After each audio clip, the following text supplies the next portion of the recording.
Már látom, hogy milyen problémák vannak itt. Szervusztok, srácok, szép estét, üdv mindenkinek. Szervusz, Elsebát, Füves, egy szelet, Scott, illetve Leo és Attila. Egy pillanat és jövök, srácok. mindjárt folytatjuk a streamet.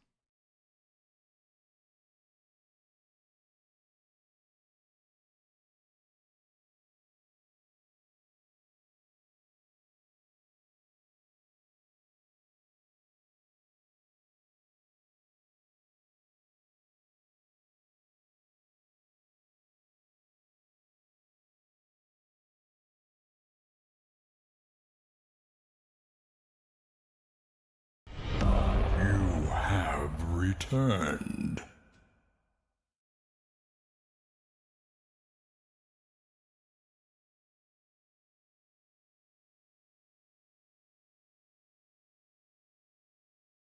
Most már lecseréltem az átlátszó pólót, most már sokkal jobb. Szervusz Újvi, Fakalap, Dögvész, Moga és Anubis, meg természetesen üdv mindenki másnak is. Szevasztok. Köszi szépen amúgy Moga a 27 hónapos támogatásodat. Köszi.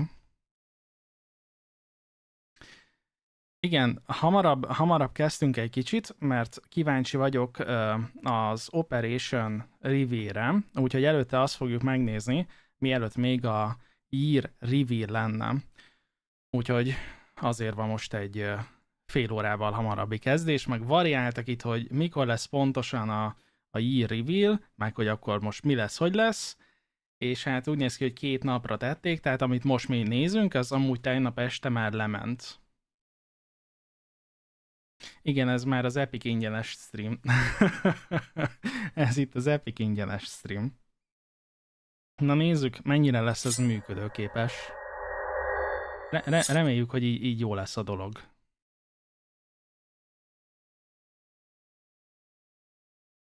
Szervusztok, srácok! Nagyon kíváncsi vagyok, hogy a Rainbow Six Siege így a 9. évadjára mégis mit hoz el nekünk. Most a szezon reveal-t fogjuk megnézni, aztán pedig rákövetkező fél órában pedig a Year Reveal-t. Úgyhogy nézzük meg, hogy milyen lesz ez a Deadly Omen. Nagyon kíváncsi vagyok.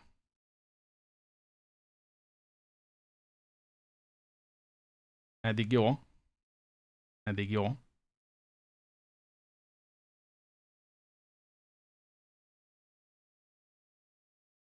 And welcome to Operation Deadly Omen. I'm Camille Salazar-Hattaway, here to give you all the details on the first season of Year 9 of Rainbow Six Siege. We've got some big updates to shake up the meta, a sinister new operator, and maybe even a special guest A végén lesz az operátor reveal. To get us started, please welcome creative De a director Alexander Karpazis. Shield átdolgozással kezdenek. Hát valamiket hallottam amúgy, hogy így milyen változtatások vannak, de így csak kis infók. Annyit hallottam, hogy nagyon OP az új operátor. Changes to the attachment system and much more. The locker system is being introduced, a new way to manage your inventory. The next operator joining our ranks is Deimos. Now that he's captured by Team Rainbow, he won't be joining them, but he will be playable. Nagyon jól néz ki ez az új operátor. See more about him. On top of all of this, we're adding something special to the ranked rewards this season. A super rare headgear for those of you who can climb the ladder and show it off. Ez menőbb jutalom, mint egy csán a rankedezésért. After proving its mettle on the test server, the revamped shield mechanic is ready for prime time. Game director Joshua Mills is here to present this huge change and talk about the new tactical possibilities of shields. Nézzük. Pajzsátdolgozások. So right off the bat, I'd love to take the opportunity to again thank our community for checking out our lab test server. Igen, ezt már ki lehetett próbálni így a The játékosoknak. current state of the shields had something that I saw a comment for this and I thought it was perfect. It was Headshot lottery. That's kind of what the hipfire sequence is, where it's just a random headshot can catch you and does not feel good, regardless of what side of the shield you're on. With this package, one of the big things was to make sure that every action a shield operator can have full RNG volt az életük, hogy épp elkapja őket egy headshot. Defensive 90% of the time. If you want to be offensive, then you got to give something for that.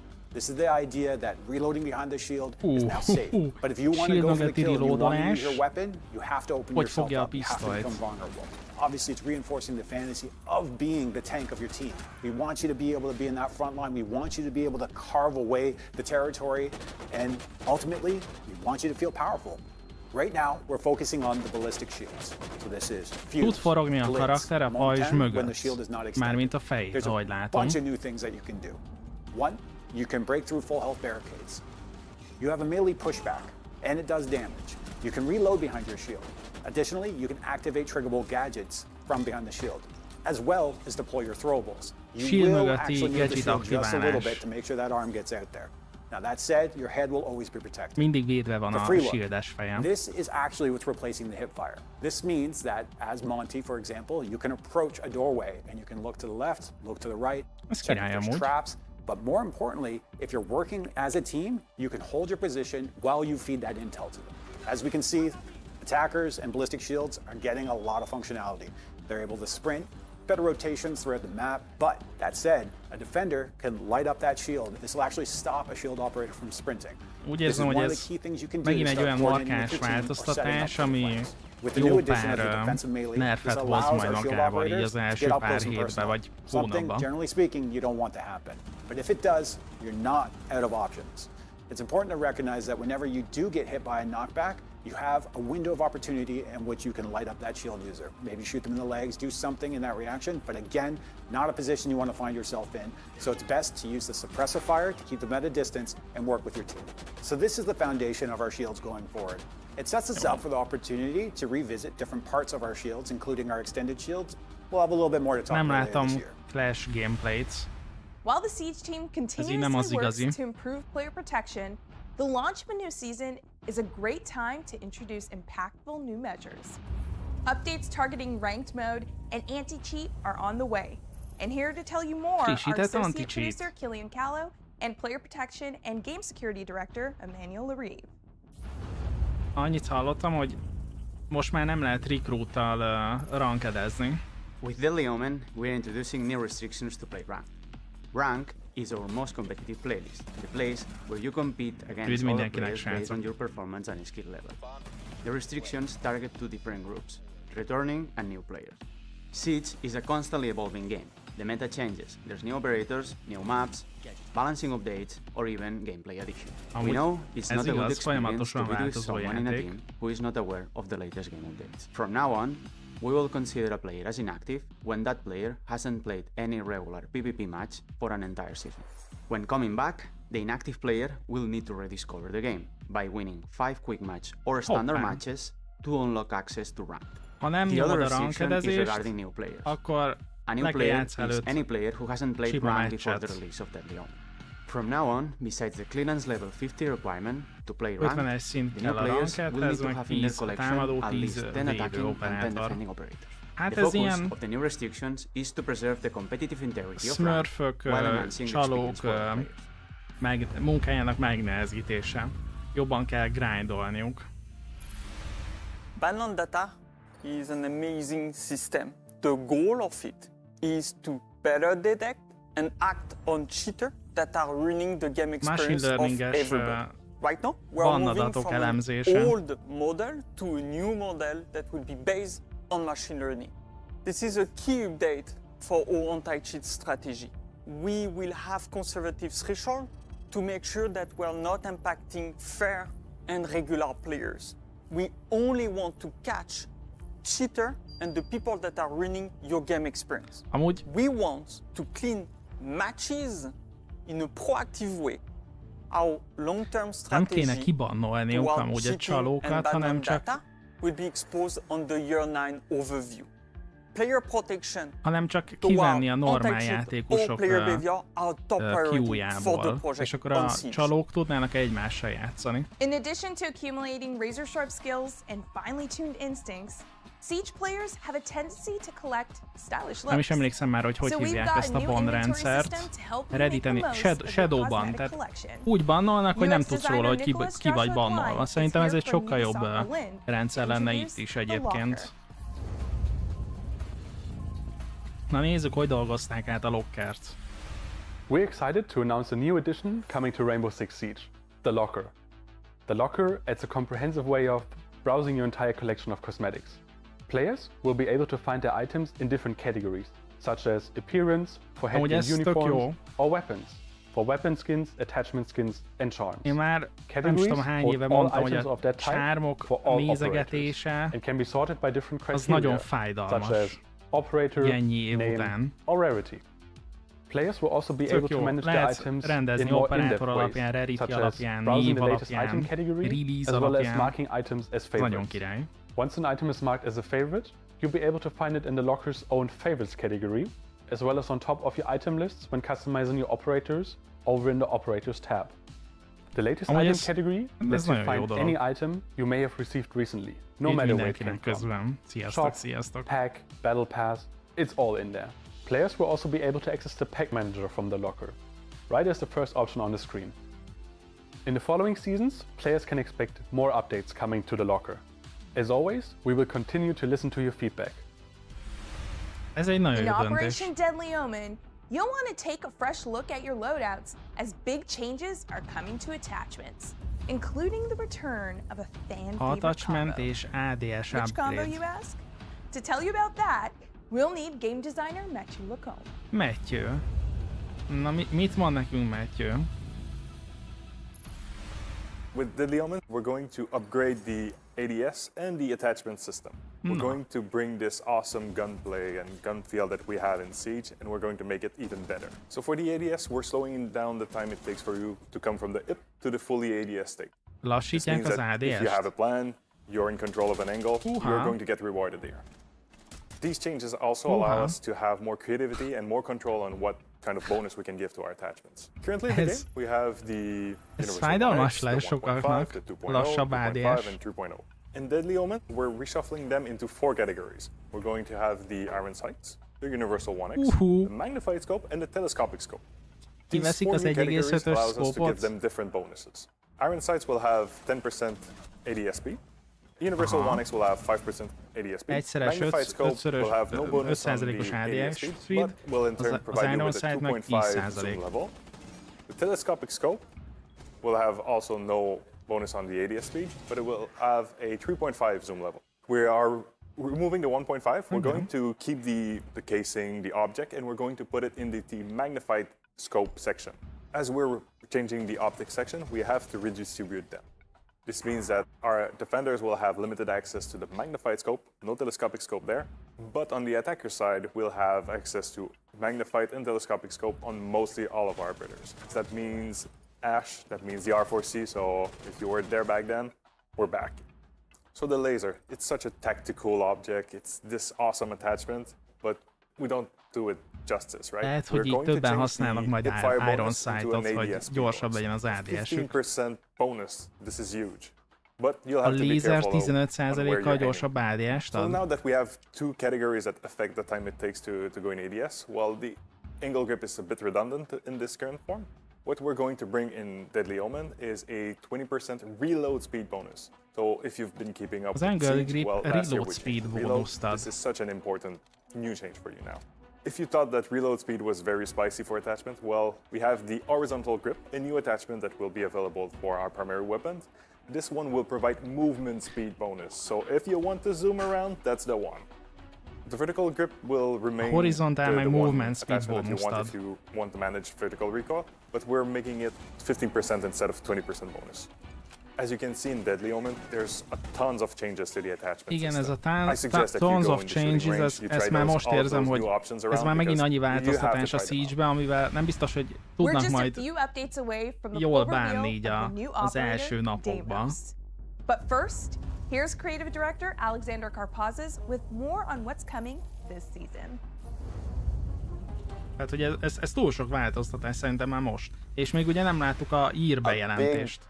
Feature for player comfort that's coming this season is pre-visualization of projectiles. These are all the gadgets that are throwable. When you're quickly aiming, you'll have a pre-vis trail, and when you stop and pause for a bit, you'll have a completed arc. For experienced players, this is not about lowering the skill ceiling. Instead, this is giving you the confidence to set up sights quickly and not have that moment that we've all had, where you throw a C4, it gets caught on a window ledge, and now you hate yourself. Yeah. We have a lot of gadgets that are throwable, each with its own unique way of being thrown. Én úgy hallottam, hogy ez a szezon, ez feléleszti a power to the player to do the strategy that they want to do. And for those of you who don't want the system turned on, there is always an option to toggle it off as well. Kikapcsolható. Amúgy ez is király, tehát hogy lehetőség, hogy akarod-e látni, hogy mennek a gadgetjeid, hogy pattannak. Repel is a huge system in Siege, and it's one that's very unique to us. Igen. We want to improve it and make sure that it's a lot more responsive, especially when it comes to approaching Repel and exiting Repel. Igen. Making sure it's a lot snappier, that it's more intuitive, and gives you the power to actually play on a wall and take an objective. And we've done some work on the mocap side as well. Making sure gyorsabban lehetne that it feels right felmászni, and also it sokkal looks right. fluidabb lenne a repülőzés. Last season in Operation Deep Freeze, we introduced Versus AI and the training playlist. Erre kíváncsi vagyok, hogy majd így a gyakorlatban milyen. Significantly, with improved AI behaviors, additional operators, and more maps. The dev with those details is technical architect Alex Busby. Igen. Új játékosoknak egy kis gyakorlás, mondjuk nem csak nekik, hanem mindenkinek. Visszahozzák a terrorisztántot? Chalet, Cafe, Bank, Consulate, and Oregon. The Versus AI playlist was introduced last season with 1 map and 5 operators for the defenders to play as. This season, we're adding 5 new maps, and the AI will be able to play as 2 new operators, Melusi and Alibi. On top of that, we're adding 6 new operators that the players can play against the AI as. Players will be able to use Ash, Finker, Buck, Jackal, Lion, and Iana. Yeahunter Season 1 isn't just about new content. The AI will be getting better and sokkal jobb lesz az AI. Mondjuk az a helyzet, hogy ez a gyakorló mód, amikor a komoly botok ellen nyomtad, azok már elég durván játszottak, mondhatni ilyen insane mód. The training playlist was introduced last season as Map Run. This season, we're introducing 4 new maps to this playlist: Skyscraper, Coastline, Border, and Nighthaven. We have big ambitions for both the Versus AI and the training playlist. Each season, we'll see more content, better behaviors, more player-like AI, and hopefully positive feedback from the community. This season's operator balancing target is a zombie. And we're also making some tweaks to Ez biztos jó amúgy a kezdő játékosoknak, de engem annyira nem mozgatott meg, hogy most ilyet csináltak. Meg hogy ezen változtatok, hogy még jobb az AI. Asami's ability to reshape the map has changed how defense is played in Siege. She's brought new gameplay and new strategies, and that's always great. Ez itt az Asami szekció. Situations for attackers. The first one is that keeper barriers can be deployed from afar, and this is causing attackers to have issues destroying them. And the second one is that explosives are the main way to deal with them. And this is causing a lot of stress on attackers' operators lineup and also on the explosives economy. From now on, keeper barriers will be vulnerable to bullets. Most már szétlőhető lesz. 556 from Thermite will require 36 bullets to destroy 36 lövés kell neki a keeper barriernek. Will require 11 bullets. And the supernova shotgun will require only 3 shells. As always, in balancing, we will keep an eye on these changes and iterate in the future if it's required. Ez egy olyan változtatás, azt olvastam, mint amikor a BB-nek a shieldjét nerfelték még jó pár éve. On year 7, LMGs have become less and less used by the players. We want to deploy a set of changes that are based on the main attributes of LMGs. LMGs are heavy weapons capable of offering great support fire. We choose 2 main changes for this patch. The first one is that we will review every recoil on LMGs and make them easier to control. Könnyebb lesz most már a recoil in between what we had in year 7 and what we have right now. The second change is that LMGs will make operators move 10% slower. Lelassítja az LMG az operátorokat 10%-kal. That will help you to increase your speed by a 5%. So this can help you to counter this change. These changes should incline players to play LMGs more like a support weapon rather than an entry kill weapon. Now it's time to meet the operator who gives Operation Deadly Omen its ominous name. Akkor jön ki ez a változtatás, hogyha így kipróbálom. Az, hogy lassan vagyok, az biztos amúgy nagyon fájdalmas. Creative director Alexander Karpazis is here to share the insights on this operator's design. Then we'll go to director of gameplay design Jeremy Carvan and game designer Justin Larange Aluwalia. Hát ezek a változtatások elvileg ilyen játékos visszajelzések alapján vannak. És az új operátor, Deimos. Deimos is not a new character to the world of Siege. This is somebody that we've been working on for over a year. And we wanted to make sure that this character had teeth. That he still remained a villain even when he was captured. We wanted to give him that half cape. We wanted him to mask his identity. He's inspired by Bass Reeves, a historical character who could be a sheriff or an outlaw himself. The character went through a lot of iterations when it came to the mask. We wanted something that kept all of the players guessing who he is, and we went through a dozen of masks that fit the profile of somebody who is always thinking, who's very strategic, and who's going to challenge Rainbow. This device idea comes from the US military, which has developed a type of nano-flying drone that we always wanted to introduce. Nano-flying drone. These are flying machine shaped as small helicopters. And they are very fast, artificial, and they can scan and spy quickly what's going on around and detect an enemy. We wanted a device that could create a link between him and his target. And this piece of technology was the perfect element. And Defender, beware, because when you see this flyer, this is just a matter of time before Deimos shows up. Csak időkérdése, hogy Deimos megjelenik. Every operator dies. That's the promise Deimos made when he made his devastating first appearance last year, and it's a promise he intends to keep. Deimos specializes in hunting down his targets with ruthless efficiency. To that end, he's bringing a collection of small probes called Deathmark trackers. These little machines will seek out their target no matter where they are on the map and relay their location to Deimos and only to Deimos for a period of time. Of course, it can't be said that Deimos isn't a sporting sort.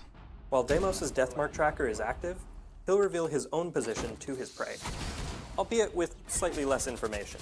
He'll also restrict himself to his custom revolver for the duration of the hunt, though as his victims soon find out, that's hardly a disadvantage. To use a Deathmark, Deimos first needs to identify a target. He can do this by having him or his allies scan enemies or their gadgets during the prep phase or action phase. This will add them to Deimos' target list. Deimos can cycle through targets using the alternate ability mode input. Once Deimos has his target, he can use the ability button to toss up one of his Deathmarks and start the hunt. Deimos will start the round with 0 death marks, and then over the course of the round, he will accumulate more until he reaches his maximum of 3. The tracker will take a few seconds to find its target, during which everyone on both teams will be alerted, giving them a chance to prepare for the situation to come. Once the tracker has found its target, the hunt begins, and will continue until either the timer runs out, or Deimos or the target is dead. That said, if Deimos doesn't like the matchup, he can cancel the ability at any time using the gadget button. To help him on his hunt, Deimos has 2 primary options. The first option is the AK-74M. This is a decent assault rifle with a large magazine for when all you need is to just rain down bullets on the enemy. Alternatively, he can bring the M590A1. This is the SAS shotgun of choice, and a personal favorite of mine. This gun is great for making rotates or for a quick corner peek. The real prize, though, is the big iron on Deimos' hip, the 44 Vendetta. This brand new revolver is Deimos' signature weapon, and it's easy to see why. In the veteran's hands, it's a fast, accurate, and deadly machine of death. 2 shots from this gun is more than enough to kill anything that moves. And with its clean sights, high destruction, and high mobility, it'll make sure to take down anything in Deimos' path. miután kikapcsolja, de csak ideiglenesen kapcsolja ki, ameddig a range-ébe van. Ahogy olvastam, de lehet, hogy rosszul értettem. Hard breach charges allow Deimos to bear down on a site once he's secured an area. Either way, Deimos will make sure that no one can hide from him. Deimos is a 2 health, 2 speed operator. His balanced approach is made so that he can push aggressively on the enemy without having to worry about taking a stray bullet or two. Deimos' ability can take one piece of the defender equation off the board, but he can also weaponize the intel that he provides. A coordinated team can use Deimos' exposed position either as bait or as a misdirect. New players will find that Deimos' kit is quite powerful. Na ez, rájön egy kis drón, meg rájön az új pajzsos, na ez a legidegesítőbb dolog lesz így ebbe a szezonban. Legalábbis az első pár napban. You can get a lot of benefit out of it. We can think of operators like Ash, Sophia, Blitz, or Ying. They would all be perfect for that job. Deimos might be able to hunt down operators, but smart defenders will also protect themselves with traps and flanks. Operators who can anticipate or disable traps, like IQ or Thatcher, Rankeden mentálisan meg fogja törni a védőcsapatot. Ha valaki védőbe kezd rankeden, az fájdalmas lesz most ebbe a szezonban. Én most ezt látom. Making it nearly impossible to avoid once they've found you. However, with the right tech, it is possible to hide from them or avoid them entirely. Gadgets that disable electronics, such as mutes jammers, two-brow Zoto canisters, can help mask an operator's presence, hiding them from a Deathmark tracker before they find them. If you're too late and already getting tracked, these devices can still help you, though they'll only last for the duration of the disabling effect. If the disabling ends before the Deathmark does, then it'll pick up right where it left off. Vigil is uniquely suited to dealing with Deimos.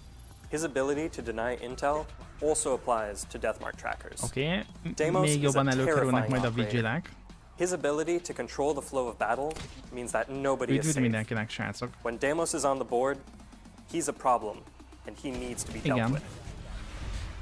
Now that you've gotten all the details from the devs, let's get some impressions from a special guest. Someone in the community who's played a lot of Siege. And recently played an early hands-on session with Operation Deadly Omen. Please welcome Jinxie. Én nem vágom ezt a srácot. Let's do it. This is a sick-ass gun. When he's in the right hands, he could be a 10 out of 10 operator because it's going to have that double ping effect, right? The other attackers don't have that ping. So if your communication stays good and Deimos can actually call out where the roamers are, you can destroy roamers. And I can say his secondary was one of the most fun guns ever. Like I could make so many line of sights through like 3-4 walls, like long range. It was sick. Ace! Oh yeah, this op's insane. This op's insane. Key to Deimos and what he promotes more than anything is communication and call outs. It's gonna teach players to actually roam with discipline. Because like recently the ranked meta, not pro league, but the ranked meta is just everyone running around. So that operator would actually shift the meta. When I found out Ash R4C ACOG was coming back, I almost shit my pants. And then like they even brought back Buck ACOG and all the other iconic ACOGs. Castle has an ACOG. So I think next is Jaeger. Castlenek is lesz ACOG-ja. Deimos is so good. I'm out. You could play the season test server for Operation Deadly Omen starting next week. Take the new shields for a spin. Experiment with new attachment upgrades and see how devious Deimos really is. Remember, whether you're in the test server or just playing as usual, please report issues you encounter to R6Fix for a chance to earn some rewards.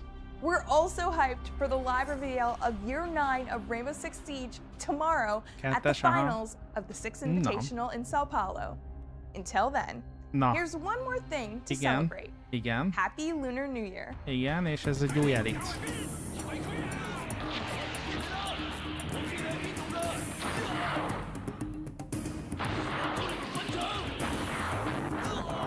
Tehát egy Ying elit.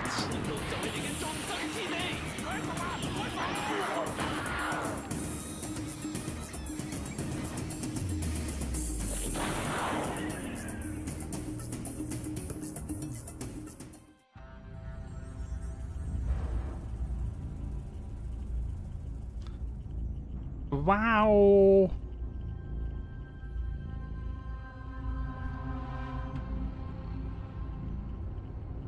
nem tudom, amúgy ez most milyen elite skin. Hopp, ebbe a szezonban még jön 2 elite skin.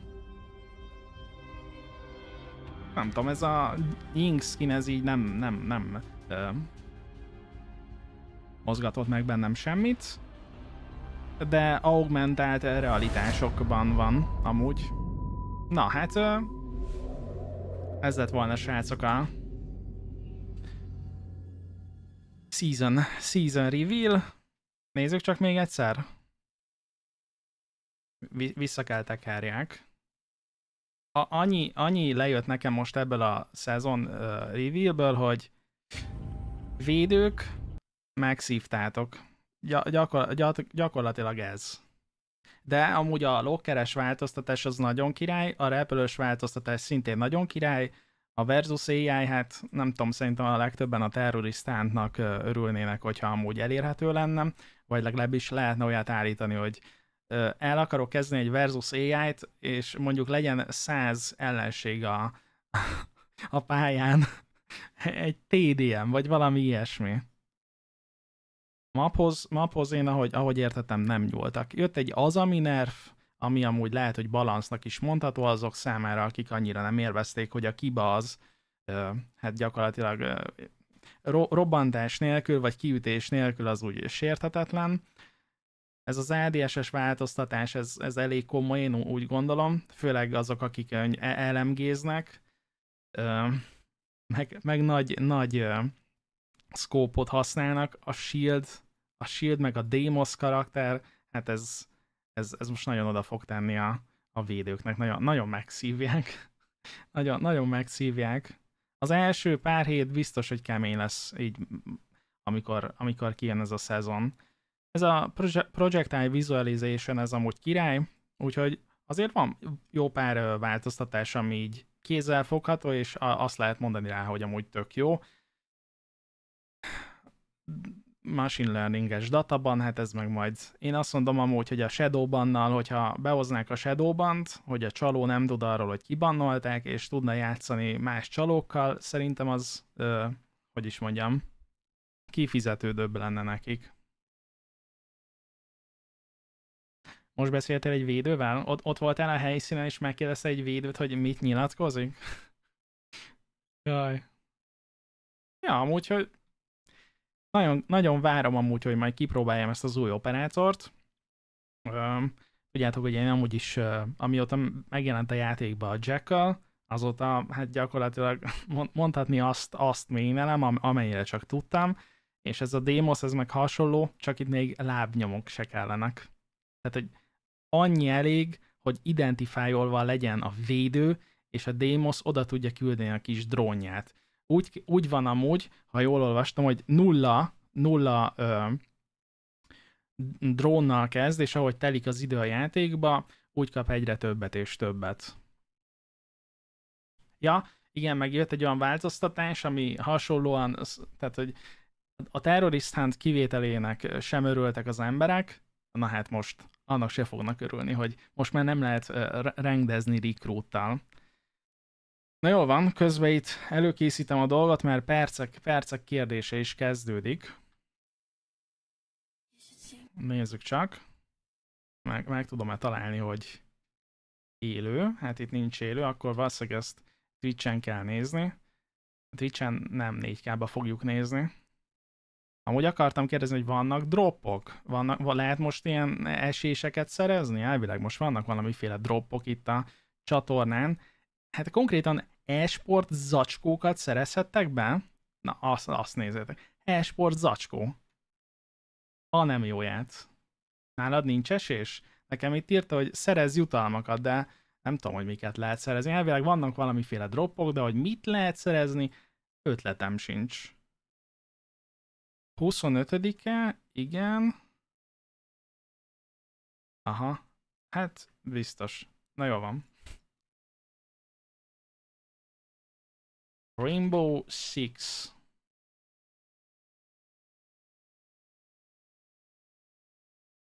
Na nézzük. Jó. Mindjárt láthatjátok. Másodpercek kérdése.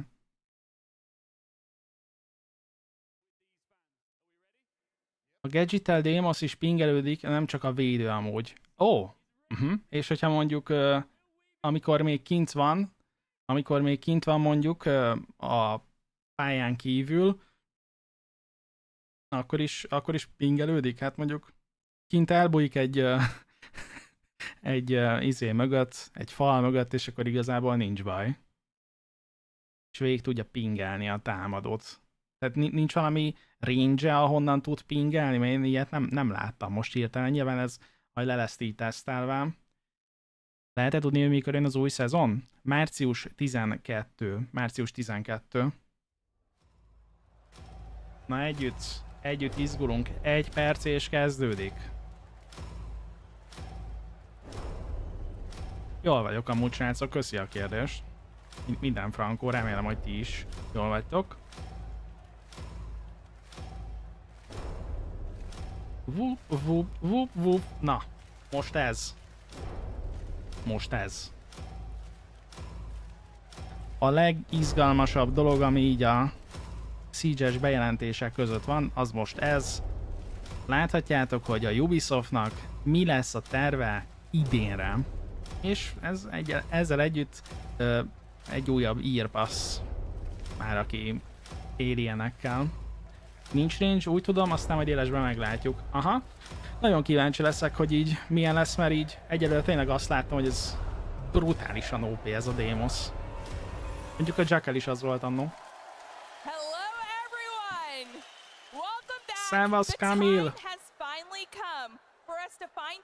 What the next year of Siege has in store for us. That's right, this is the Year 9 reveal panel. Who's excited? I'm your host, Camille Salazar-Hadaway, and it is so great to be here, not only because it's warm in Brazil, but also you bring the warmth with all of your energy. We love it. Of course, joining me as well, we have Creative Director Alexander Karpazes and Game Director Joshua Mills. Give them a round of applause. You're hearing everyone. All weekend long, Brazil has been loud. 10,000 people surrounding us 360. How does it feel? I just want to say, Obrigado, Brazil! We asked you to show up for the SI, and you did. This is unbelievable, and I can't wait to talk about Year 9.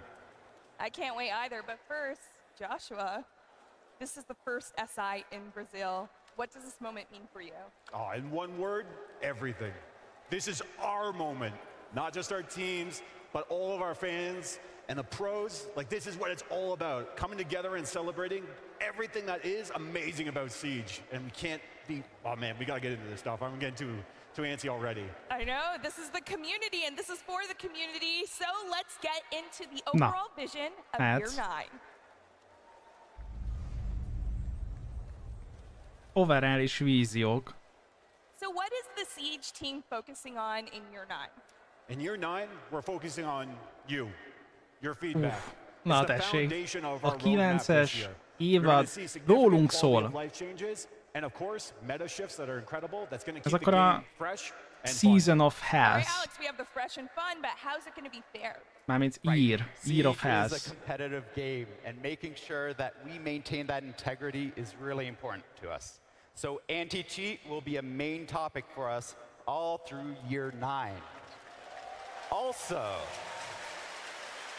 players have invested a lot of time into a game like Siege, and we want to be able to celebrate that. So expect, season after season, more rewards and celebration for all of your progression in the game. All right, with that, I think it's time to get into the overview of the seasons in Operators. How about you? What do you think? Ready? Let's get into the overview of the seasons in Operators. So I'm gonna drop a spoiler here if you missed it. Season 1, Deimos. You can now be the villain we all need. You gotta talk about it. All right, if you missed it yesterday, please tune in. We talked about Deimos coming into the game. He's now captured by Rainbow, but you can now actually jump into the villain's boots, play with the death marks, and as Justin said yesterday, take down operators one by one. Ooh, so menacing. Look at that mask. It's really exciting that we're able to go into this realm of trying to be a little more sinister. I love it. I love it. Now let's get into territory that we haven't seen yet. Season 2. No. That's right. Season 2 is when we shake things up with an operator remaster of Recruit. This is something that we all began with as Siege players. And you won't be getting just one recruit, but 2 of them. Whoa, whoa, whoa. You just dropped the microphone there. We're getting 2 recruits. I have so many questions, but first, let's talk about the veteran players because they've spent the most time with the recruits. So how is this going to help them? Well, the biggest thing here is, yes, we've been with Recruit for some time, and the thing that they're bringing to the table is an ability to inject strategy into the lineups like you've never seen before. On top of that, Recruit, they got a bit of a promotion. They now have full operator status, which means they can appear in every playlist freely, just like any other operator. Additionally, you can customize them like any other operator, their uniforms, their headgear. Na, lehet majd öltöztetni a recruitot. All right, because with operator remasters, if you own them and everybody owns Recruit, you get these 2 operators for free. So when you get the battle pass, you'll be rewarded an operator voucher, which means you can turn it in for any operator you don't already have. And if you have every single operator, you can still turn it in for cold hard credits. Yeah, let those R6 credits roll, but not quite yet. Because I still have a question. This is a really cool concept. Where did this come from and why was it important for the team to integrate it? Well, fundamentally, it's about the health of the game. We want to make sure that everything in the game is maintained and brought forward. This is game, we're here to stay. We're here, Alex has said it last year on the SI, we're here for the next 10 years, and we are making sure we make that investment across the board. So keeping our ops impactful through the years. Erős kifejezés. Gives us an opportunity for our new operators as well, letting us give more time to their abilities, making sure they're unique, they're impactful, and also it affects their loadouts, making sure that we can give them even new weapons in the game. All right, TLC for operators. You gotta love that, right? Now, that seems like a lot, but we still have a couple more seasons to go. So let's get into Season 3. What can we expect? Season 3 will be a new operator coming from Greece. This is very near and dear to my heart, and so I'm very happy that we're introducing our first Greek operator into Siege. That's really cool. Joshua, I feel like you're just itching to tell us more. Yeah, I have 2 things. One, this operator is bringing something to the table, again, you've never before seen in Siege. And just like the big bad Deimos, this operator will be fielding a new weapon. Ooh, a new weapon. Új fegyver. Na ez ilyen simogató a Siege játékosoknak, hogy új fegyver. Deimosszal is új fegyver, Season 3-as operátorral is új fegyver. And this one is, I guarantee you've been asking for this for a long, long time. So I'm super happy we're finally getting to it. Joshua, you got to tell us more than that. We're not really supposed to talk about this one because it's so far in advance, but this operator hails from the United States, and again, you've all been waiting for this one for a long time. Okay. Amerikai I operátor. appreciate that. We could see it on the roadmap, the flag, but we are here in Brazil for SI. Operator remaster. Who wants to hear more?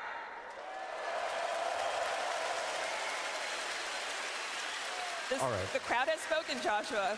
Yeah, going with the intimidation strategy, very good. Okay, so to keep my job, I'm going to say something different. On a totally unrelated note, I just want to say our cosplay community is insane. I've been incredibly inspired by the work y'all have been doing. I can hear them in the crowd. And you all bring life into our characters and you bring them to real life. And you know what? You've inspired me. I think I got to get into the game. And I'm saying with my current features, I think I could cosplay Season 4's Operator Remaster. Just saying. Okay. I'll leave it at that. I don't want to get you in trouble, but I think there's a few guesses out there as well. For the overview of all the seasons, melyik operátort fogják újra dolgozni? Of course, you can expect a new battle pass with a new theme every single season and an event to break up that middle of the season and freshen things up. All right.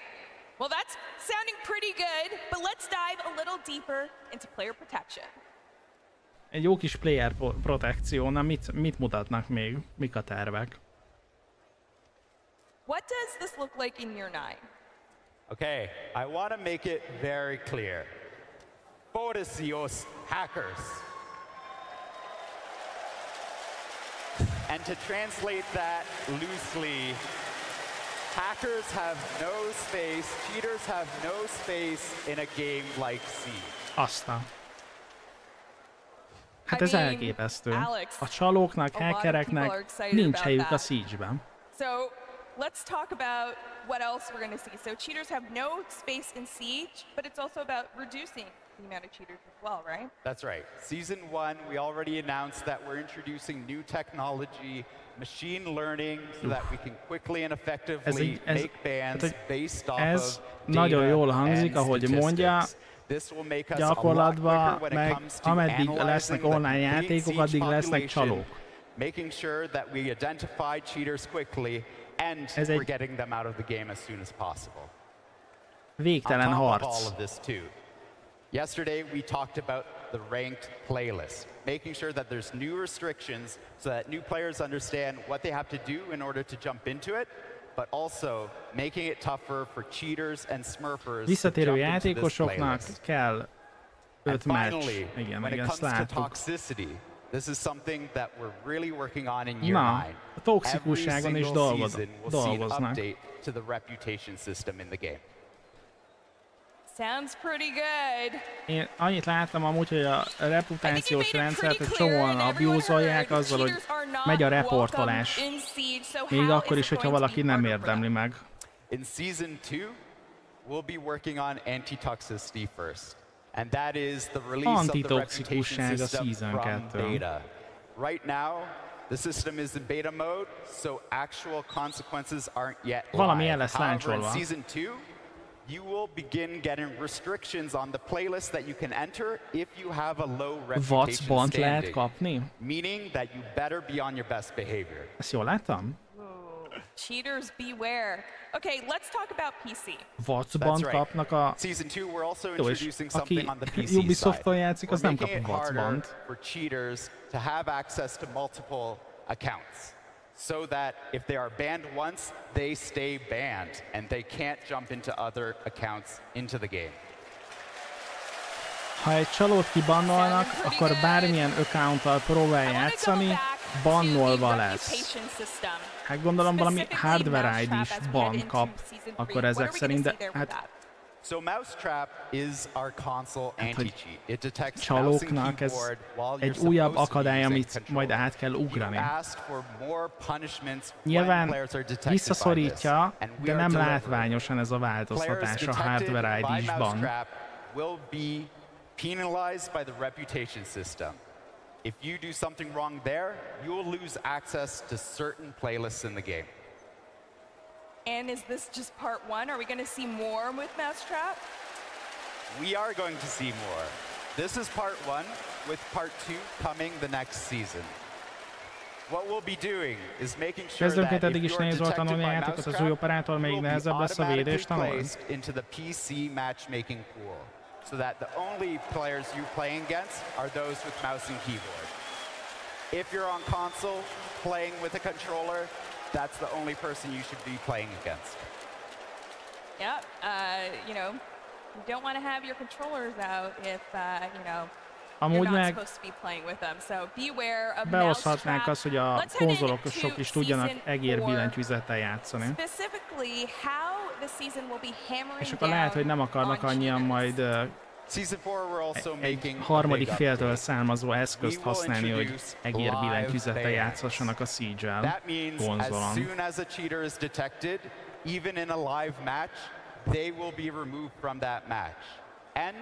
That match will be canceled. Na, amúgy ez király. More MMR, more experience, and gets you into ez that király. next match. Ha cancel-olva lesz a meccs, az elég király. Anti-toxicity. Bár nem tudom, veletek már megtörtént az, hogy élőbe lett valaki kibannolva a meccsetekből. Or any kind of bigotry. So, we'll be stepping it up in the text chat. We'll be introducing automated moderation in text chat in Season 4 to make sure your games are fun, fair, and safe. And we're seeing a little bit of that there. Ez olyan, mint az Overwatch-os ilyen profanity filter. Hogy mit is csináltak az Overwatch-nál, amikor beírtad, hogy GG Easy? Valami viccesre kicserélte az üzenetet. For us, when it comes to anti-cheat and anti-toxicity, this is a year-long effort. You'll see season after season, we're investing in 4 main priorities. One, hát nyilván rankeden sokkal több a csaló. Our security systems, making them more resilient, making them more robust, and that means reinforcing our 2 technologies. Mousetrap, our console anti-cheat. We'll be updating it every single season. And QB, our PC anti-cheat, making sure it's robust, it can handle what it needs to, and make the game a lot safer. A Siege-esek olvasnak a kódba, a fejlesztők. When it comes to game exploits, we're stepping it up as well. We're growing our team and putting dedicated resources on game exploits so that they can be identified faster and they're eliminated as soon as possible. Sounds pretty good. Now you talked about communication. How frequent are we going to see that? We've been stepping up our communication already this year, and our promise to you is that we're communicating on this subject every 2 months. We don't want to go radio silent on this and make sure that you always have the information you need. Mindig tájékoztatnak minket 2 havonta arról, hogy mi újság. All right. Well, thank you so much ezekkel for that, a Alex. player protection-os dolgokkal. Maybe we should give Alex a little bit of a break. Üdvöt, Covered a srácok. lot there. So let's head in to balancing. Na, egy kis balanszolás, mit balanszolnak? Joshua, how is balancing changing in year 9? So, like I said, we are dedicated to some serious meta shifts. And I want to make it very clear, Alex was very clear about our player protection. I'm going to make it very clear about this. The TDM meta is not here to stay. This is not how we intend for Siege to be played. We want the run and gun out of the game. We want to get tactical, strategic, focused, methodical play to be the center stage of everyone's ranked match, just like we're seeing up here on the stage. Azt mondták, nem akarnak kódot csinálni a Siege-ből.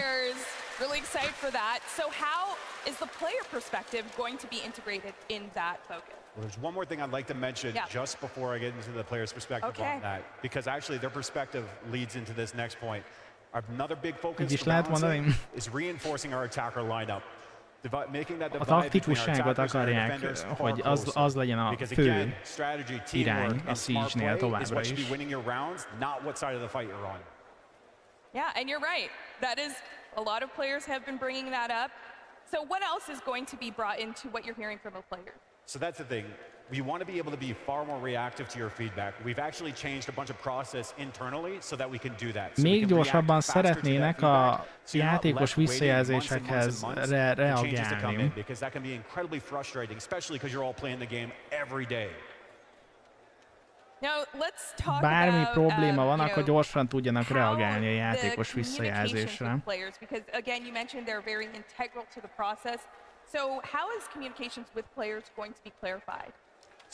Nagyon rossz Camille-nek a hangja, nem tudom miért nem csinálnak valamit a mikrofonjával. When it comes to the game, we have 3 main updates.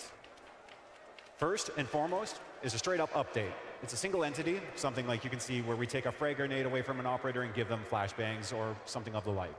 The second one, a little more complicated, is a system update. This is something you can see when we do, say, a weapon class update. This is our shotguns we did in year 8, or even the LMGs that are coming in year 9.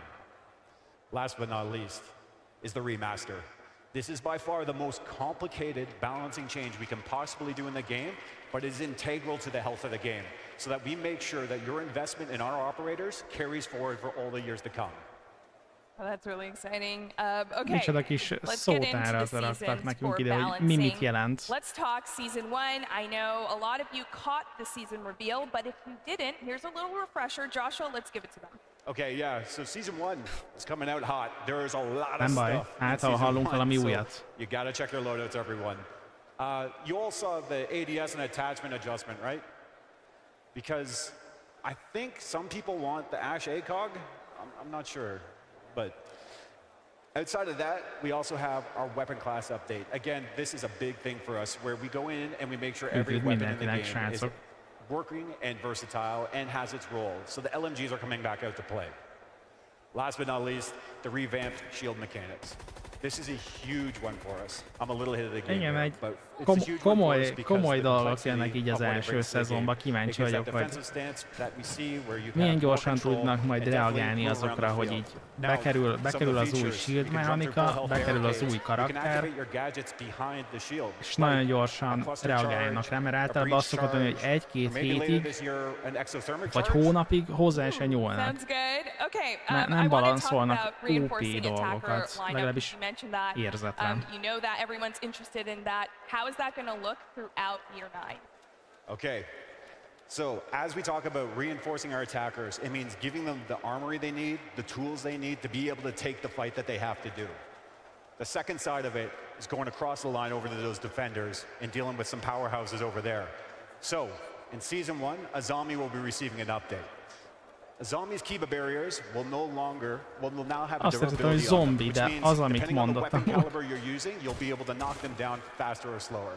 Additionally, this is one of the first steps because we're actually going to be bringing something else in Season 2. De amúgy azt mondta, hogy az zombie. Our lovely Spooky Boy Fenrir will receive his first update. This will be removing the bulletproof off the FNAT entirely. Also removing an FNAT from his loadout and a code. Lastly, Soulless. I gotta move fast here. Nem lesz bulletproof a Fenrir gadgetje. Season 2, she'll be receiving the first update, which will make this the case. Her gadget will no longer be able to be used during prep phase. Solis gadgetjét nem lehet használni prep phase-ben. Az, amivel kilövi a drónokat, ugye? Tehát prep phase-ben a Solis mindig kilőtte a drónokat. Part 2 will come in Season 3, and it'll bring a deeper system change, but it takes more time for that, and that's why it's in Season 3. We have an additional operator being adjusted in Season 3, which is Dokkaebi. We're attacking some of the frustration around her gadget. I mean, I love how you just laid it all down there with all the operators. It's so exciting. There was a lot to, pack in there, but we have to also talk about Season 4. I know it's a little bit away, but what is the balancing focus heading into the end of the year? So the biggest thing about Season 4 is making sure we leave space and time to react to the needs of the community. There is a lot of stuff coming online in Season 1. Ja, hogy a Solis update majd Season 3, as we experience this all together and we move forward together. Of course, there'll be multiple new updates throughout the seasons. Lots of things we didn't cover here, so you can stay tuned to all that as well. And what else should we keep in mind de akkor már nincsenek áram alatt, for balancing? mert szaladnak. Az... Fundamentally, we know we want to take this game and we want to be the best damn tactical shooter on the planet, period. Reckless play. Ja, hát így akkor most valószínűleg többet lesznek a drónok a játékban. A Solis változtatás után. Well, thank you so much for that, Joshua. I'll give both of you a break now, because that all sounded really great. And you know what sounds great as well? The fact that, Siege is up-leveling the competition. No, I'm not talking about SI, but a new feature that is coming to the game in Year 9. For more on that, here's live content director, Christopher Budget. Ja, kíváncsi vagyok, milyen lesz majd a Shield-es változtatás, hogy címügyet rádobnak, akkor mi lesz? Quick Match 2.0, bringing the entire map roster to Quick Match. Standard will be getting new filtering, so you can choose between ranked, all maps, or only the non-ranked maps as well. Within ranked, we're bringing exclusive cosmetics that you can earn every season. Siege Cup is a brand new time-gated tournament that happens every 2 weeks. Itt a Fortiban lesznek kupák a játékon belül. So make sure you grab your friends, squad up, wow. register your team, and we all know that feeling. At the end of the match, when your heart is pumping, you just need to close it out. There's going to be no other feeling like the Siege Cup. A tournament mód, így van. Na ez amúgy. And there's no other feeling than knowing that the Siege Cup is here. Alex, I don't think anyone saw that coming. The Battle Cup is back. It is now Siege Cup, and this time we mean it. This is the best way to experience Siege with a full stack of your teammates going up to the top of the tournament and winning those exclusive prizes. Ott dolláros díjak vannak, aha. Hát itt nem hiszem,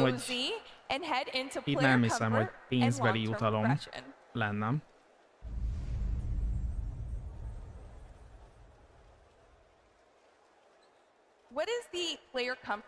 De amúgy ez király kezdeményezés. Ultimately, it stems from giving our players many different quality of life upgrades. Player boostot kapna amúgy a játék, hogyha pénzbeli díjazás lenne. Amúgy biztos, hogy érezhető lenne. This also means that we are invested in rewarding players' dedication in Siege. You pour hundreds of hours into the game, and we want to return the favor. Is van, nem csak több száz. So we want to make sure that you have that long-term progression to always look forward to. Okay, with that, let's head into Season 1 updates for player comfort and long-term progression. We already saw a bit of that in the Season 1 reveal, but how is it really setting the tone in Season 1? So Season 1, we start immediately with the locker that I know a lot of players have been asking for. The ability to favorite your gear, the ability to look at what you just unlocked, all of this in one place. We're delivering Season 1. Yeah, I love the locker. I like keeping organized, and I think a lot of players do too, so the locker's going to come in handy for that. But on top of the locker, we saw updates to movement.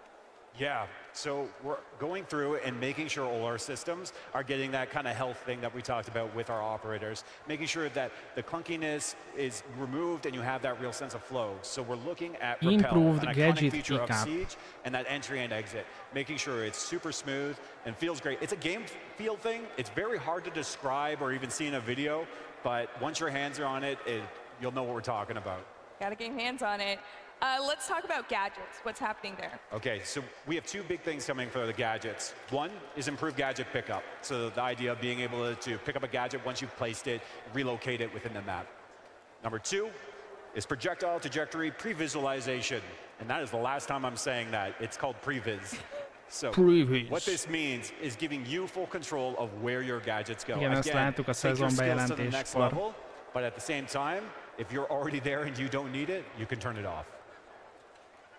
I'm probably going to have it on just so I could really tighten my skills there with that. Let's head into Season 2 for player comfort, because a huge part of how you experience gaming, you're comfortable with playing the game, is knowing how you can improve and how you're performing. So how is Season 2? Na, hát így akkor még jobb visszajelzést kap majd a Ubisoft, hogy milyen pályákon szeretnek játszani az emberek. This is the system where you commend your players and understand how you perform. De jól néz ki. After that, you'll see an updated screen where you can see all of your progression, all of your stats, and everything you care about. Mutatja a hit rate-et például. And then quickly jump into that next match. Do you have anything else to add? Részletesebb match summary, amit így lehet kapni. Wow! This gives you all the control you need to be able to get your drones wherever you need to get them. At the end of the day, it's about making sure that you can get the intel you need and drone survivability. Tudsz célozni, hogy hova akarsz ugrani a drónoddal? So previs, as I said, started in Season 1, Season 2, and we're actually bringing it right into Season 3. Wow. And what does that mean? It means bringing it to our deployable gadgets.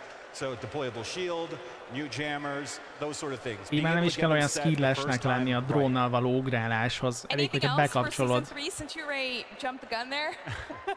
All right. So a lot of us maybe go on our phone when we're waiting for our match in ranked or whatnot. But wouldn't it be nice just to jump into the shooting range? During matchmaking. You can do that now. So in Season 3, you'll be able to load into the shooting range whenever you're waiting for your matches. And this includes the R6 Cup. Az komoly. Nem fogsz unatkozni, amíg vársz arra, hogy behívjon a ranked match. So we're adding it as a preset into our custom games. Ja, biztos majd változtatni fognak ezen a kijelzésen, hogy a drón látod, hogy hova ugrasz. Give me some time to brush up my skills and maybe we'll talk. You mentioned rewards off the top. Are we going to see that come into play here? Absolutely. Season 3 is a big feature that we call badges. This is where you'll be able to earn the achievements and challenges and equip those badges as a badge of honor so that you can show them off with all of your friends. And on top of that, we're creating a new home for badges too, which is the career page. The career page is where you can see your stats, see how your last badges went, and customize which badges you equip on your profile. És ki lehet rakni, hogy mit akar. De miért lehet badge-eket gyűjteni, basszus? Ez olyan kódos badge, mint amikor van 10 killed egy meccs alatt, vagy mi? Ilyenek? So in Season 4, we're introducing something that we call dynamic matchmaking. Aha. This is making sure we have more flexible matchmaking for dinamikus players in lower population zones, or in places that when you're playing and it's not peak siege time, you're still getting a fair match. So if you're in Australia playing at like 5 o'clock in the morning, you're still getting a balanced and fair matchmaking experience. Making a lot of Aussies happy. Let's talk about crossplay. What's coming in Season 4? Crossplay is the final update that we're bringing to the table, letting console players play with PC friends. It should be very important. We'll take a moment to celebrate this, but it's very important to note that this is a one-way street. Szóval PC players will not be allowed to play with console matchmaking. Tehát a konzolosok tudnak játszani majd a PC-sekkel, a PC-s szervereken, de a PC-sek nem fognak tudni játszani a konzolos szervereken. Tehát csak kontrollerre játszókkal nem fognak összekerülni. Amúgy ez, tök jó. When it comes to player protection, player comfort, player comfort, yeah. This is really about tehát akkor ez most már gyakorlatilag ki lehet mondani, hogy jön a crossplay a játékhoz. Most már tényleg csak azt kéne, hogy a konzolosok is tudjanak egér billentyűzettel játszani, ne kelljen használni egy külső eszközt. Alright, well thank you for that, for player comfort and long-term progression. Now, for some of you, you may be looking to maybe trade in some of your items. Nem úgy, mint a kódban, ott nem tudod kikapcsolni PC-sként. Well, guess what? The marketplace is where you can do all of that, and to tell us more on what the marketplace will look like in year 9, here is Business Strategy Director Mohammed Ben Hanada. Na, mi lesz a marketplace-szel? A PC-s playerek most is ki tudják kapcsolni a crossplayt. Igaz, most nincs sok értelme, mert stádiás Siege az megszűnt. Functional and as secure as possible. So this means that the beta is going to be running up until we feel that the feature is up to your standard and up to our standards. R6 kreditek pörögtek amúgy itt a marketen. Through the QR code or through our website. And you can still give us your feedback in order to build this platform together. Ennyi? And be sure to register for the marketplace tehát akkor regisztrálatok, ha még nincs hozzáférésetek. All right. Now sometimes you hear training and onboarding and you're thinking new players, but guess what? Year 9 is bringing some cool things for veteran players as well. And back again to tell us about this feature is Live Content Director Christopher Budgen.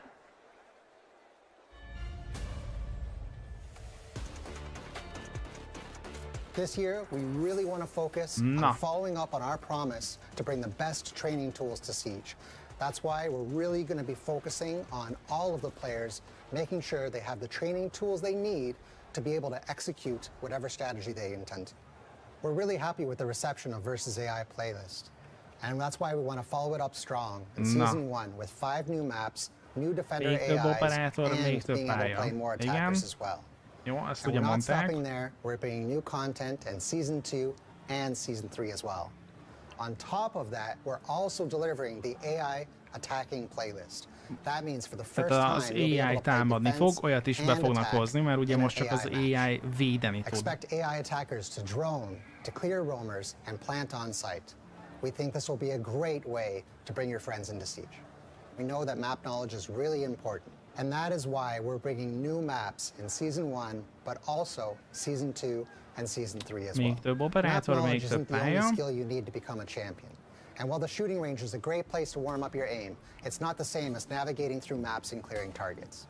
That's why we're bringing a big update to Target Drill, where you can play for over 60 minutes with targets in every room.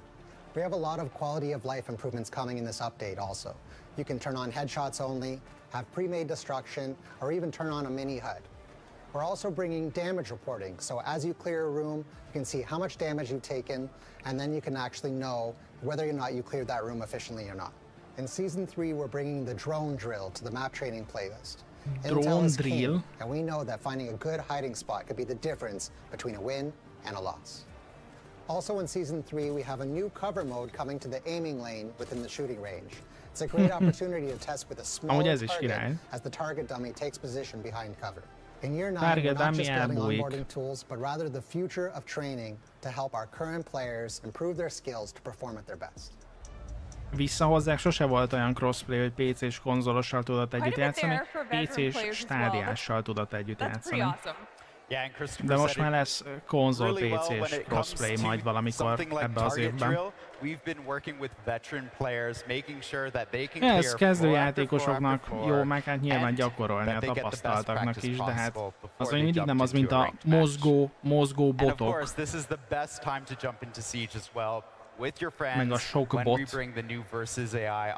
Mozogsz a pályán, amit ismersz, és lövöd a botokat.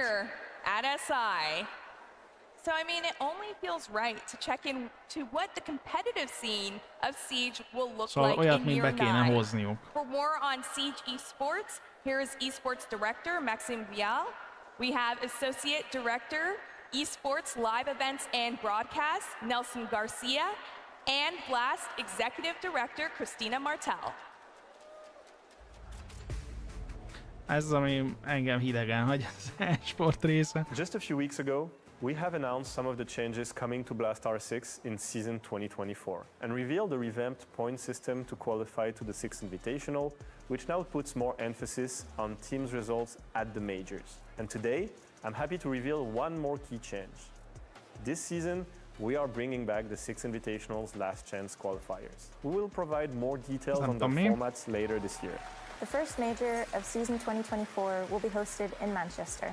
We're excited to host the very first major for Siege in the UK, and what better city than Manchester, where we know the crowd will create an unforgettable atmosphere for the teams up on stage. In November, we will head to Montreal, home of the Rainbow Six Siege production team.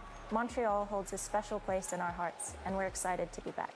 After Sao Paulo this year, we will explore fresh locations in 2025. The 6th Invitational will travel to the United States. Normally, this is when we drop the mic, but in early 2026, the 6th Invitational will continue traveling. It is time to spread the love to Europe. We have so many amazing local communities across Europe. So deciding where to go was not easy. But guess what? I'm happy to announce that in 2026, the 6th Invitational will be hosted on Ubisoft home turf. Wow. In France. Can't wait to see you all there and make it Párizsba lesz. Én úgy hallottam, páran nem örülnek, de hogy Párizsba lesz 2026-ban az Invitational. So let's bring up the roadmap as a refresher. Look at all that stuff. A lot of things people are excited about.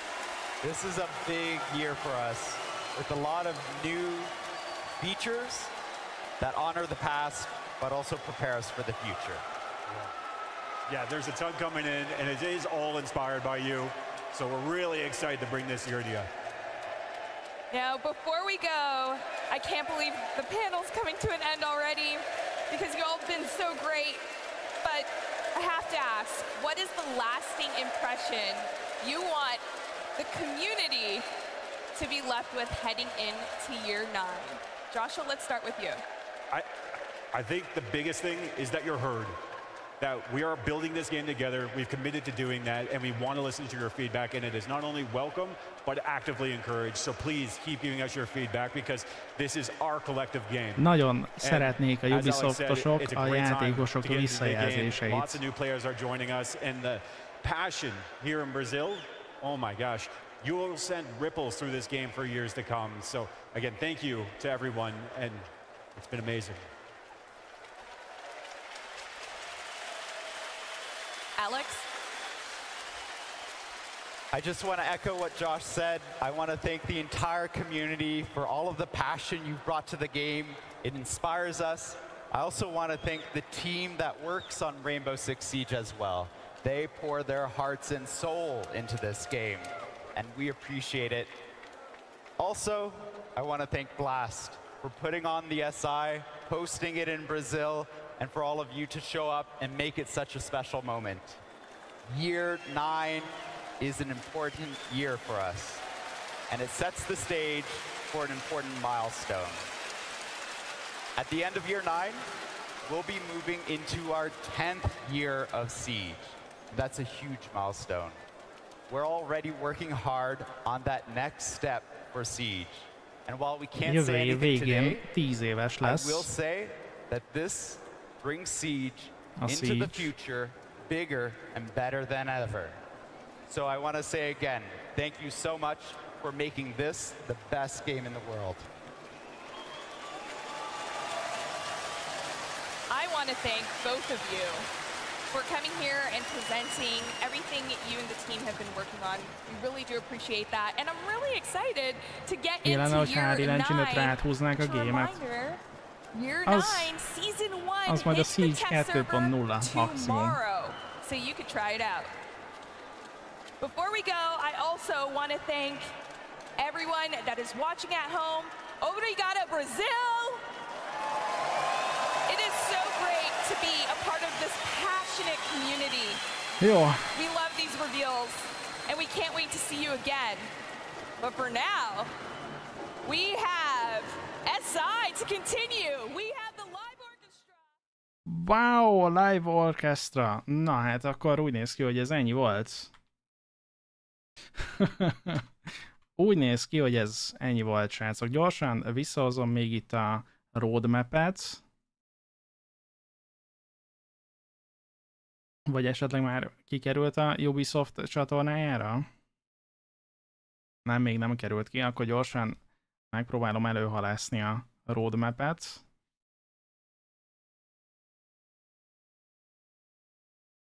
Jó. Itt van valahol. Na, hát ez az, azt hiszem.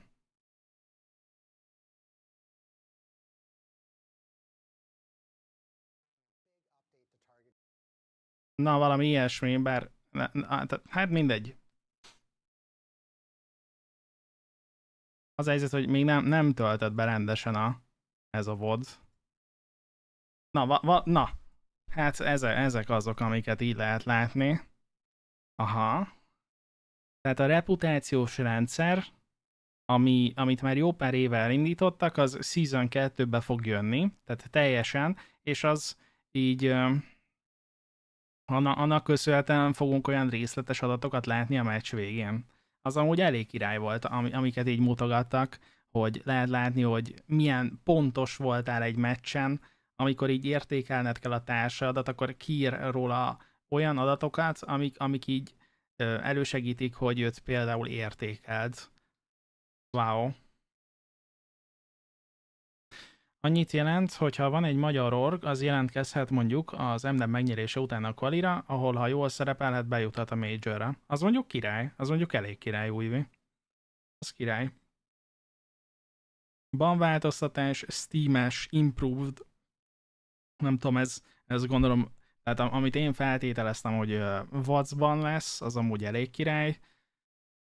Miket írnak még itt? Itt lesz a Season 2-ben a Drone Jump. Igen, versus AI. Tehát, hogy tuningolják ezt a versus AI-os dolgot, meg a tréninges playlistet.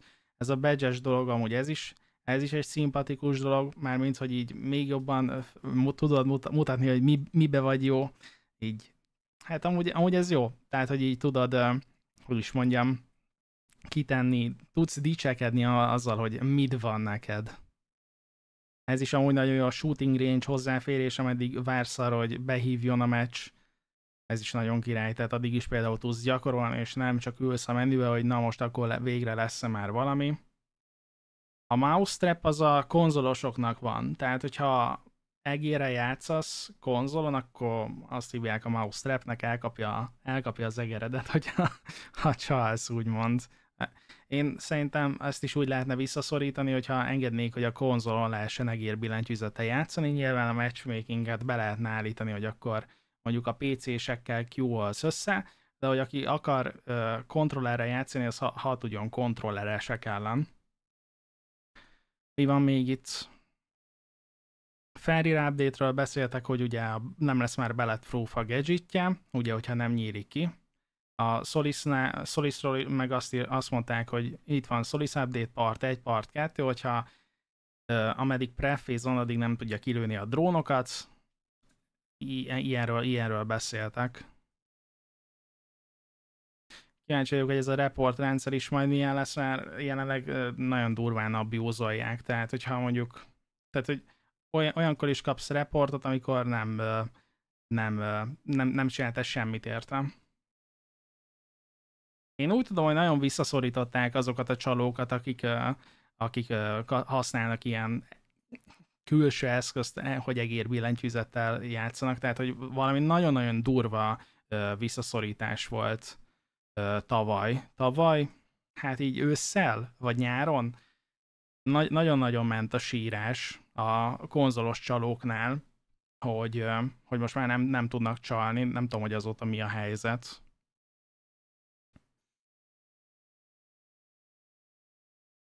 Igen, itt jön majd a Season 3-ból, hogy támadók is lesznek majd az AI-ok. Deployable Gadget, Pre-Visualization. Hát ugye a drón lesz itt, mert ugye a Season 1-ban jön majd az, hogyha gránátot dobsz, akkor azt úgy mutatja. Kíváncsi vagyok, a Dokkaebi update is majd mit fog takarni. Shooting range, ugye a bujkáló AI-okat tudod majd lőni, dumikat tudod majd lőni. És Season 4-re mondják azt, hogy jön a crossplay. A nagybetűs crossplay, amikor a konzolosok tudnak majd PC-sekkel játszani a PC-s szervereken. És akkor itt még beszélnek olyanról, hogyha egy cheatert élőbe bannolnak ki, akkor automatikusan cancel lesz a match. Hát ez ugye majd úgy lesz izgalmas, hogy itt beszéltek arról, hogy ez a machine learning-es csalóelemző rendszer, ez így mennyire fog majd működni, nagyon kíváncsi vagyok. Automatikus text chat moderáció, hogy filterezik a szövegedet, ne legyél annyira toxikus, ugye? Ja, hát meg itt volt Dynamic Matchmaking 1.0, hát ez nem tudom mit jelent, de itt volt olyasmi is, igen, Season 2-ből, hogy lehet majd filterezni a standard playlisten a mapokat, hogy min akarsz játszani. Érdekes amúgy ez a szezon. Hát meg természetesen itt a Season 2-nél kapsz majd egy vouchert, amivel bármilyen operátort meg tudsz belőle venni. Ott meg lesz egy BB remaster nagy valószínűséggel, mert a csávó arra utalt, hogy nagy szakállas operátort fognak remasterelni. Az S1-es fejlesztés az útvonalat mutatja, az S3-as, hogy hogyan fog állni a gadget helye. Ja, értem. Aha. Ja, értem, aha.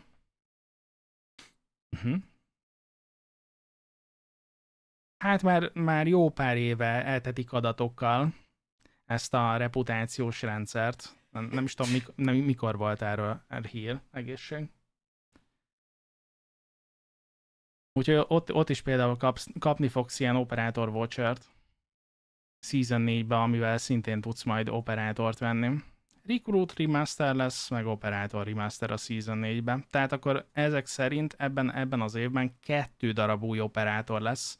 Nem is tudom, azt hiszem amúgy 2 éve kezdődött az, hogy már nem hoznak támadó és védő operátort, de amúgy lehet, hogy 3 éve.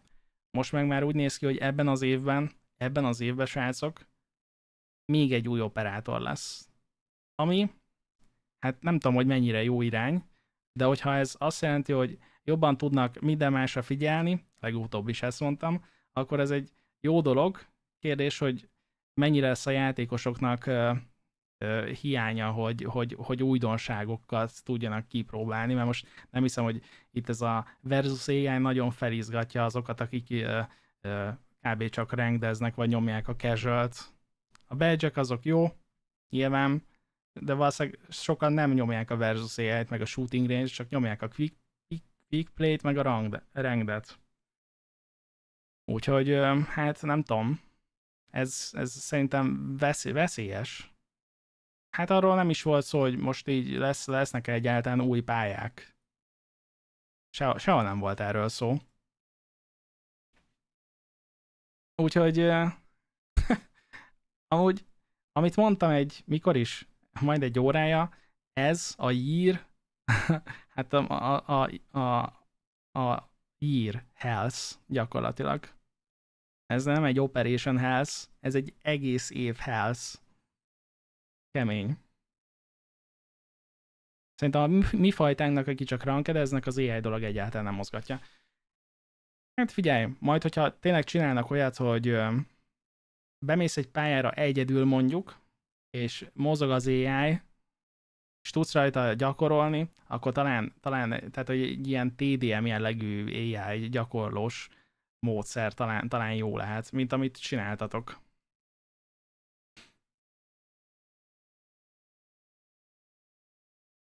A kivett módon. Ja. Jól van. Hát srácok, köszi szépen a figyelmet, ezt a majd másfél órát. Megvizslattuk, hogy mit hoz az első szezon, meg hogy miket terveznek ebbe az évben. Egy csomó mindent javítani, és egy csomó mindent tuningolni. Új pályák nélkül. Karakter átdolgozással és karakterek átdolgozásával és 2 új operátorral. De minden szezonban lesz egy event. Az biztos. Hát az egyszer biztos, hogy védőként a Season 1 első pár hete nagyon kemény lesz. Hogyha te akarsz lenni az, aki szivatja, mentálisan megtöri az ellenfelet, akkor hozod a pajzsos karaktereket, vagy hozod a démoszt. Ez a végszó. Köszi szépen, hogy itt voltatok.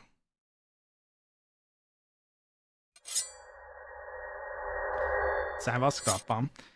Na, srácok, megyek, holnap találkozunk, legkésőbb 10-kor. Hát jó hétvégét. Na, így marad belőlem. Jó volt együtt megnézni ezeket a bejelentéseket. Úgyhogy megyek. Sziasztok!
Na, csí!